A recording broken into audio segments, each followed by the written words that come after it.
Guys, જય સ્વામિનારાયણ। આજે હું તમારી સાથે ભડથાની રેસિપી શેર કરીશ। તો અત્યારે મેં ગેસ ચાલુ કરીને તેની પર તવીમાં તેલ ગરમ થવા માટે મૂકી દીધું છે। હવે આપણે આમાં હિંગ નાખી દઈશું।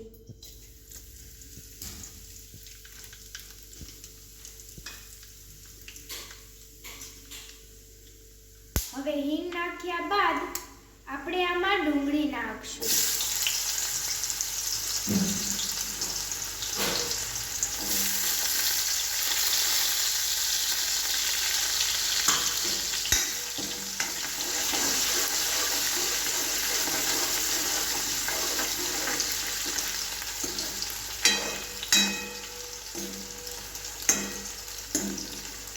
આને થોડીક વાર માટે આવી જ રીતના ચડવા દઈશું। હવે આપણે આમાં મરચાં નાખી દઈશું।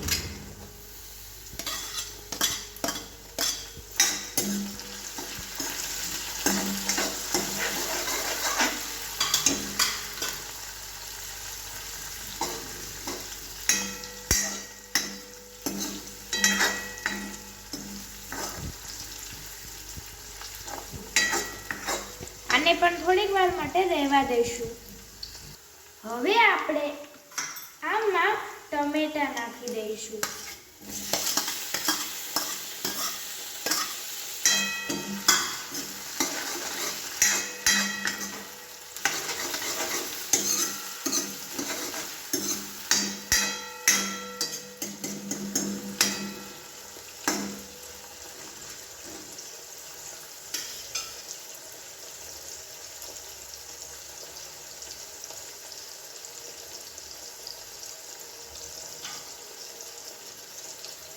આને પણ થોડીક વાર માટે ચડવા દઈશું।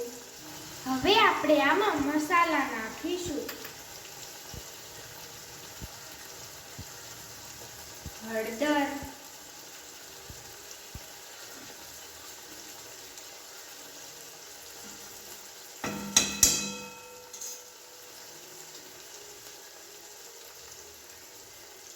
મીઠું,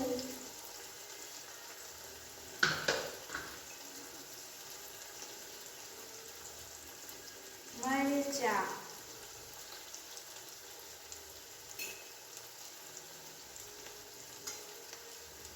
ગરમ મસાલો,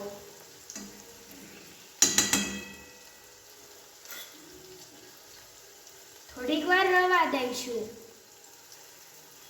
થોડા ટાઈમ પછી આપણે આને હલાવી દઈશું।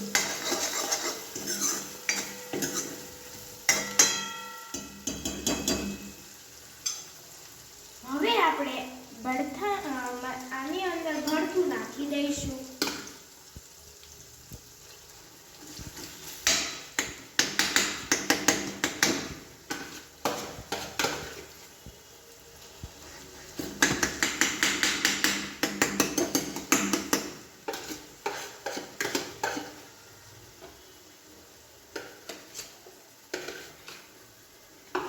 ભડથું નાખ્યા બાદ આપણે એને હલાવી દઈશું સારી રીતના।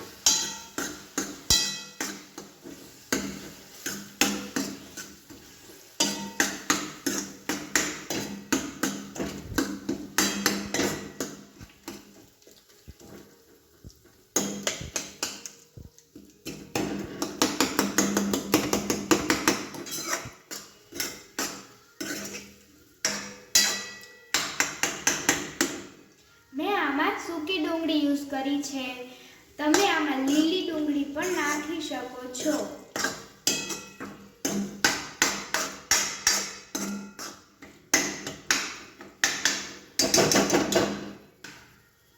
આપણે હવે આને થોડીક વાર માટે 5 થી 10 મિનિટ માટે સીમાથી બંધ કરી લઈશું।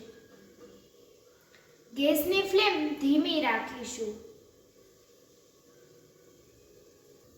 હવે આપણે ભડથાને જોઈ લઈશું।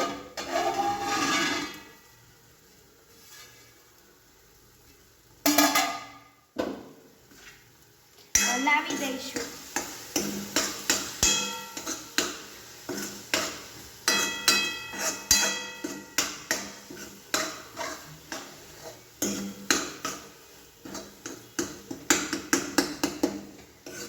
ભરથાની અંદર મસાલો સારી રીતના મળી ગયો છે. હવે આપણે આની ઉપર થોડા ધાણા નાખી દઈશું લીલા.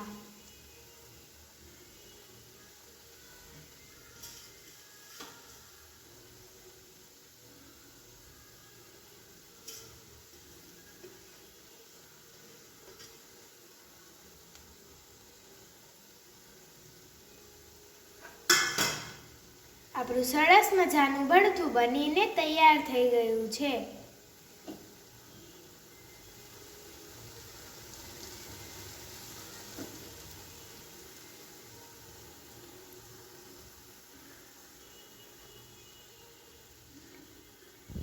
હવે હું તમને ટેસ્ટ કરીને બતાવીશ.